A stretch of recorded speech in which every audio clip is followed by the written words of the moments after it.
The crowning abnormality, of course, was the condition of the bodies. Men and dogs alike. They had all been in some terrible kind of conflict, and were torn and mangled in fiendish and altogether inexplicable ways. Death, so far as we could judge, had in each case come from strangulation or laceration. The dogs had evidently started the trouble, for the state of their ill-built corral bore witness to its forcible breakage from within. It had been set some distance from the camp because of the hatred of the animals for those hellish, archaean organisms. But the precaution seemed to have been taken in vain. When left alone in that monstrous wind, behind flimsy walls of insufficient height, they must have stampeded, whether from the wind itself or from some subtle increasing odor emitted by the nightmare specimens, one could not say. But whatever had happened, it was hideous and revolting enough. Perhaps I had better put squeamishness aside and tell the worst at last. Though, with a categorical statement of opinion, based on the first-hand observations and most rigid deductions of both Danforth and myself, that the then missing Gedney was in no way responsible for the loathsome horrors we found. I have said that the bodies were frightfully mangled. Now, I must add that some were incised and subtracted from in the most curious, cold-blooded, and inhuman fashion. It was the same with dogs and men. All the healthier, fatter bodies, quadrupedal or bipedal, had had their most solid masses of tissue cut out and removed as by a careful butcher, and around them was a strange sprinkling of salt, taken from the ravaged provision chests on the plains, which conjured up the most horrible associations. The thing had occurred in one of the crude aeroplane shelters from which the plane had been dragged out, and subsequent winds had effaced all tracks which could have supplied any plausible theory. Scattered bits of clothing, roughly slashed from the human incision subjects, hinted no clues. It is useless to bring up the half-impression of certain faint snow prints in one shielded corner of the ruined enclosure, because that impression did not concern human prints at all, but was clearly mixed up with all the talk of fossil prints which poor Lake had been giving throughout the preceding weeks. One had to be careful of one's imagination in the lee of those overshadowing mountains of madness. H.P. Lovecraft's At the Mountains of Madness. Your Mythos Monday for today. Yes, my friends, today we're taking a trip to Antarctica, to the overshadowing horrible mountains of madness of H.P. Lovecraft. Yes, my friends, a terrible excursion to Antarctica with Dr. William Dyer and his expedition. You see, back in the day, Dr. William Dyer and his expedition traveled to Antarctica to uncover some soil samples using a new drill to drill down into the dirt to find these samples, but unfortunately, they found something else entirely. So this story, At the Mountains of Madness, it is a kind of a short novel. The closest thing he actually came to a novel. He wrote this one. He wrote Case of Charles Dexter Ward and The Dream Quest of Unknown Kadath. All of those could be considered short novels. This one is the most famous because this is probably the ultimate Cthulhu mythos story. We find out more about the Cthulhu mythos in this novel than we do in any of his other stories. An entire history, in fact, was uncovered in this terrifying novel. So this expedition, it does go out for soil samples using a new drill that was invented just for this expedition. They have some aeroplanes. They go out there, they make some different camps. And like I said, what they actually find is something different entirely. Professor Lake took an advanced group a little farther up and discovered two things. One, he discovered these towering, huge mountains, taller than any mountains that had ever been found. And as he was drilling for these samples, he came across the perfectly preserved bodies of strange creatures that lived long before any life on Earth should have evolved. So he took these perfectly preserved bodies back to camp and started working on one of them to try to figure out what it was. And he sent some radio messages back to the camp and the outside world explaining what he was doing. But here's the thing. You start messing around with perfectly preserved monster bodies, and these things were just horrible looking monsters. They're these tall creatures with tentacles and starfish heads and things, and they're just really creepy. He describes them in excruciatingly great detail in the novel. But yeah, you start messing around with preserved bodies like that, man, bad things are going to happen.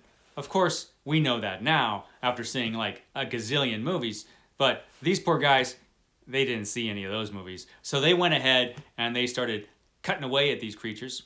Well, to nobody's surprise, at least none of our surprise, Dr. William Dyer's group lost contact with Professor Lake's group. They just went to radio silence. Something had happened. So Professor Dyer and his group, they travel up to the advanced party where they were in their airplane. They fly down there. They find the place where this camp was. The camp is completely demolished from these terrible high winds. And they're just in the shadow kind of these huge, terrible, newly discovered mountains. And so Professor Dyer and his group find the bodies in the condition that I have just described. And of course, these strange creatures, their bodies are gone. So it's not too difficult to figure out what happened here. Even William Dyer and his group, even they knew what happened. They just didn't want to admit what had happened because it's just too awful. So they were going to chalk it up as a kind of a mystery. And before they left, though, they wanted to take their one remaining airplane and travel over those mountains just to see what was beyond those mountains before they left. Because this expedition is obviously tanked. It's a complete failure at this point.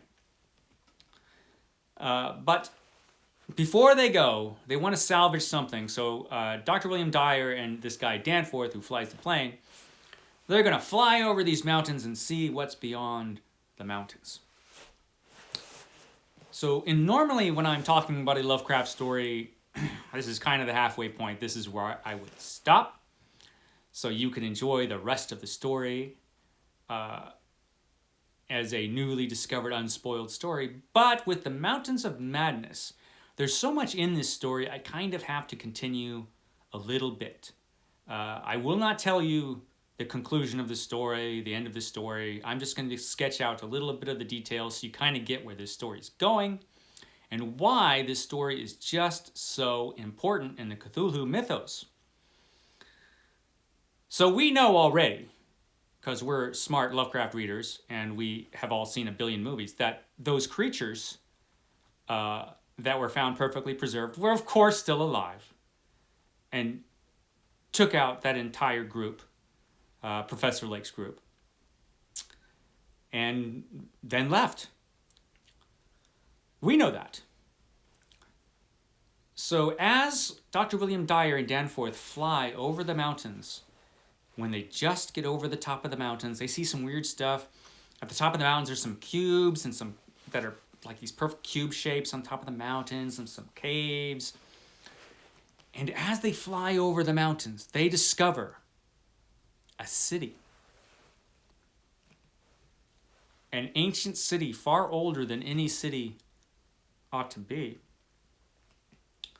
Empty and abandoned, partially in ruins, this city. Half covered in snow and ice. So they fly over, they land, and they decide, man, look at this. We've got to explore this city. Now, in doing so, once they get into these buildings, they start seeing all these reliefs on the walls, pictorial reliefs all across the walls. And they show pictures of just the kind of creatures that poor Lake uncovered and brought to his camp, which caused so much trouble. So studying these reliefs, Dyer discovers that all throughout these buildings are all these reliefs, pictorial reliefs, and they all tell a story. It turns out this is a city that once belonged to these creatures, the Elder Things, which Professor Lake had uncovered. So, and this city had lasted millions of years and spanned far, far in the past of human prehistory. And as he's studying these reliefs, William Dyer uncovers the story of these things, these creatures, which, since this is a Lovecraft story, we know these are, of course, aliens. Ancient aliens, of course.